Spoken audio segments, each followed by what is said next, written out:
Muy buenos días, amigas y amigos de la región andina y de otras partes de América Latina y del mundo hispanohablante. Es un gusto estar con ustedes el día de hoy para compartir desde la Comisión Andina de Juristas algunas reflexiones de un panel que hemos convocado y que gentilmente ha aceptado participar sobre este tema tan urticante de las cárceles en la región andina, valga añadir el apellido, en el contexto de la pandemia del virus COVID-19, que evidentemente plantea problemas adicionales y retos también novedosos. No voy a hacer ahora ningún comentario, sino lo haré después cuando me corresponda como integrante del panel, que está compuesto por varios juristas de primer nivel de la región andina. Waldo Albarracín de Bolivia, que es presidente de la Comisión Andina de Juristas y que ha sido rector hasta tiempo reciente de la Universidad de San Andrés de La Paz. Carlos Ayala, de Venezuela, que ha sido presidente de la Comisión Andina de Juristas, ha sido presidente de la Comisión Interamericana de Derechos Humanos y es ahora vicepresidente de la Comisión Internacional de Juristas. Humberto Sierra Porto, quien además de haber sido alto magistrado de la Corte Constitucional de Colombia, ha sido también presidente de la Comisión de la Corte Interamericana de Derechos Humanos, y Juan Pablo Olmedo, distinguido jurista de Chile, quien ha sido presidente de la Comisión de Transparencia de su país en años anteriores. En el caso boliviano funciona una especie de derecho propietario fáctico, de derecho particular. ¿Qué significa esto? Que hay celdas que son propiedad, entre comillas, de determinados reclusos, que además las negocian, las venden, las dan en alquiler y muchas veces bajo contrato de antícrisis, ¿me entiende? Cuando una persona ingresa a ese recinto, si no tienes recursos iniciales, tiene que esperar un buen tiempo para encontrar un lugar donde habitar. Y resulta que el Estado es extremadamente contemplativo de esta relación comercial, de esta especie de derecho propietario que ejercen determinados reclusos. Ustedes saben que en las cárceles también hay ciertas jerarquías, hay cierta lucha de clases, diríamos, ¿no? Y hay unos que ejercen un poder paralelo al Estado y que finalmente determinan todo lo que debe acontecer en un recinto carcelario. En consecuencia, ese sistema de clasificación que viene de la norma jurídica y que debería aplicar al Estado en esa realidad fáctica, obviamente no se da y las consecuencias son ellas. Pero... la situación de hacinamiento que llevó en plena pandemia a una masacre de 47 personas en la cárcel de Guanare. Vemos además la situación de los presos en general, incluyendo los presos políticos, 362 personas detenidas, la mayoría, la inmensa mayoría de ellos, ninguno con condena, muchos de ellos bajo jurisdicción militar y otros en retenes policiales de la Policía de Seguridad en Venezuela, del SEBIN. Y ciertamente a la población general, la ministra de Prisiones ha aplicado unas medidas del Código Penitenciario, pero sin supervisión judicial, ¿no? De tal manera que el mensaje final es, sí se puede pensar en establecimientos con condiciones dignas, sí se puede pensar en separación, siempre y cuando la regla general sea que la persona procesada no debe estar bajo prisión preventiva, sino un régimen de libertad, bajo ciertas condiciones, por supuesto que aseguren su comparecencia al juicio, que la detención preventiva tiene que seguir las reglas aceptadas internacionalmente para que la persona no sea un peligro inminente a la sociedad, para que no haya fuga, etcétera, etcétera. Y que en definitiva lo que nos hace es repensar, número uno, la necesidad de la fortaleza de un Estado de Derecho robusto, independencia del sistema de justicia y que la justicia no es solamente en este caso un problema de las cárceles, es un problema también de los jueces, es un problema de todo el gobierno y es un problema del poder legislativo, no solamente para que controle y dicte las leyes, sino para que asegure la asignación de los presupuestos suficientes. Y por eso yo quiero poner aquí dos ejemplos de dos decisiones jurisdiccionales importantes que se han tomado la semana pasada, que pueden ser un punto, no sé si de partida, pero una línea de reflexión y de acción jurisdiccional importante.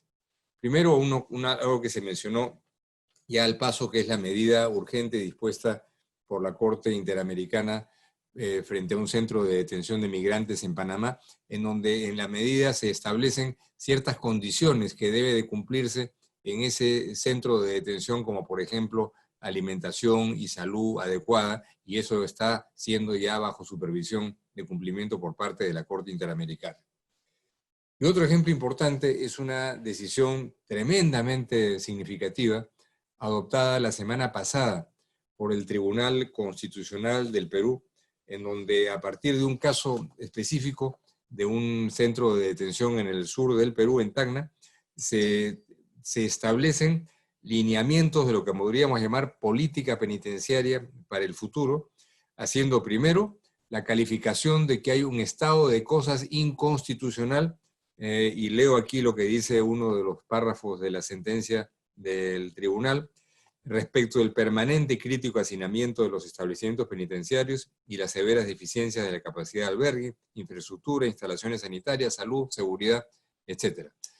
Y a partir de ahí, el Tribunal Constitucional en su sentencia establece la obligación de las autoridades, no solamente del Poder Ejecutivo, sino del Legislativo y del sistema judicial, de ampliar, modificar o plantear medidas, y les da un plazo de 5 años para una redefinición de la política penitenciaria, y estableciendo también el criterio de que dentro de ese lapso las personas tienen que ser privadas de libertad, reuniendo ciertas condiciones en donde naturalmente muchos de los casos de detención preventiva tendrían que quedar de lado. Entonces, cuando entra a tallar una instancia como una alta corte, cuya calidad de origen no depende de una elección popular, ¿no? Y no pueden ser materia tampoco de una redesignación, o lo que podría ser si se presentara el caso ante un tribunal internacional como la Corte Interamericana, que dicta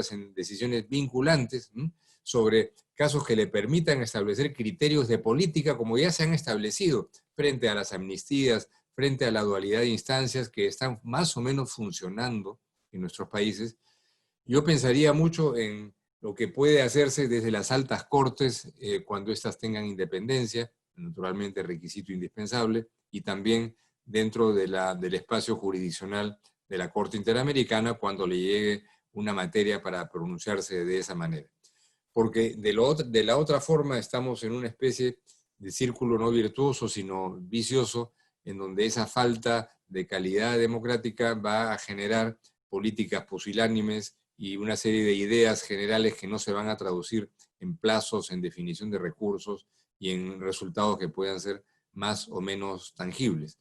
Entonces, creo que hay un tema que podríamos discutir más adelante, cómo es que ciertas políticas jurisdiccionales podrían ser eventualmente promovidas, producidas y traducidas tal vez en algunas repercusiones concretas en políticas públicas que urge de todas maneras redefinir. ¿Existen o cómo establecer unas reglas, unos criterios que obliguen a que los estados tengan una infraestructura diferenciada? Esa es la pregunta. Entonces, pues la respuesta podríamos hacerla sencilla, pues sí. ¿Y cómo se puede hacer esto? Pues ya se nos han hecho todo el elenco de alternativas. Primero, las condenas y los estándares de la Corte Interamericana a los estados les obligan a tomar ese tipo de decisiones. También, dependiendo del sistema jurídico de cada uno de los países, los comités de derechos de Naciones Unidas también han establecido decisiones sobre ese particular. Quizá el mecanismo más generalizado podría ser la utilización del control de convencionalidad de una manera general, no solamente con una condena específica. La competencias que tiene la Corte Interamericana en materia de sentencias estructurales también es un tema interesante. Y también yo creo que reciente jurisprudencia sobre la justiciabilidad de los derechos económicos, sociales y culturales podrían también tener una cabida dentro de este elenco de alternativas. Y bueno, por supuesto, la principal será siempre las políticas nacionales, las políticas públicas nacionales, y eso no lo podemos perder de vista. Ahora, ¿qué significa infraestructura diferenciada? Nada menos ni nada más. Estamos hablando de establecimientos carcelarios específicos para personas que son condenadas, para quienes no están condenadas, para los migrantes, para los menores, para condiciones especiales para la población LGTBI, los discapacitados, las personas con situación de discapacidad y las personas en situación de discapacidad mental. Y a eso todo, súmenle la distinción entre, por razones de sexo, hombres y mujeres, con lo cual el panorama es bien amplio y precisamente por eso en condiciones económicas de dificultades como las que tenemos nosotros es donde se plantean este tipo de inquietudes. No voy a extenderme sobre el caso Vélez Lord contra Panamá, quien ya lo ha señalado Diego, un tema bien interesante precisamente sobre eso. Es un mecanismo más para que el sistema interamericano pueda dictar normas sobre este tema en particular. Pero yo quiero mencionar una experiencia que se dio en Colombia para precisamente resolver este problema y fue una sentencia de la Corte Constitucional, una sentencia de carácter estructural, donde la Corte consideró que el hacinamiento y la ausencia y la precariedad de los establecimientos carcelarios daban lugar a una cosa que se llamaba el estado de cosas inconstitucionales. Entonces, ¿qué hizo la Corte? Conservó competencia en ese proceso y sentaba periódicamente, durante 20 años se hizo esa sentencia, a todos los responsables en materia económica, en materia de justicia, en materia de proporcionar una mejor infraestructura, en materia de establecimientos carcelarios, y fue un éxito.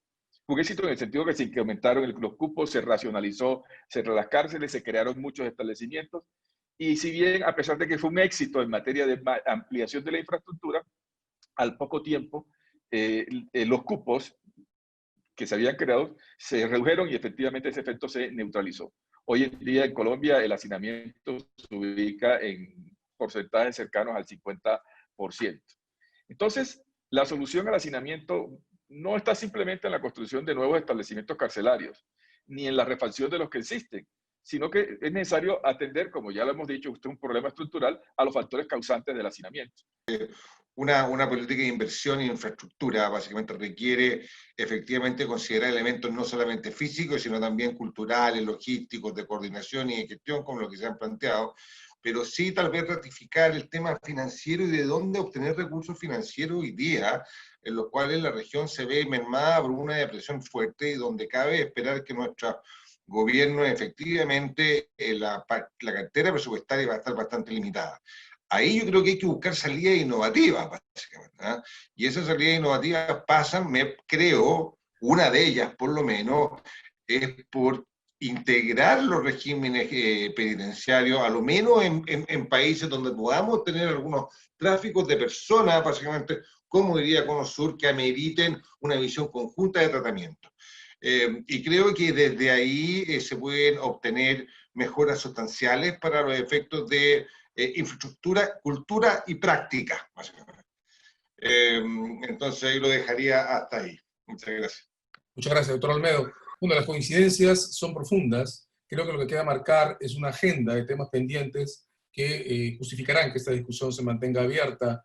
En materia de los contextos institucionales tenemos ideas fuertes sobre la generación de contraestímulos basados en la imposición de costos vinculados al daño a personas inocentes en prisión preventiva. Tenemos ideas fuertes en punto a abrir la discusión sobre la vigencia de los derechos políticos de las personas en prisión, derechos políticos que podrían convertirlas en sujetos activos de políticas públicas y de demandas electorales. Tenemos un reclamo fuerte en punto a la observación de políticas de recepción estructuradas de la propia sociedad civil, pero también desde las autoridades públicas, y un tema sensible sobre el que tendremos que regresar permanentemente, las reglas de exclusión vinculadas a asuntos como violencia sexual y corrupción, que afectan la percepción del derecho vigente en todos los países de nuestra región. Ha sido César Azabache moderando este evento por la Comisión Andina de Juristas. Agradecemos la intervención de todos nuestros expertos, panelistas, y la intervención del público, que además ha reforzado ese resumen de líneas pendientes a través de sus intervenciones escritas. Muchas gracias. En los próximos días, los productos de este evento, por escrito y en video, tanto en el portal Facebook de la Comisión Andina de Juristas Conferencias, como en el portal de la Comisión Andina de Juristas en Internet. muy buen día. Muchas gracias.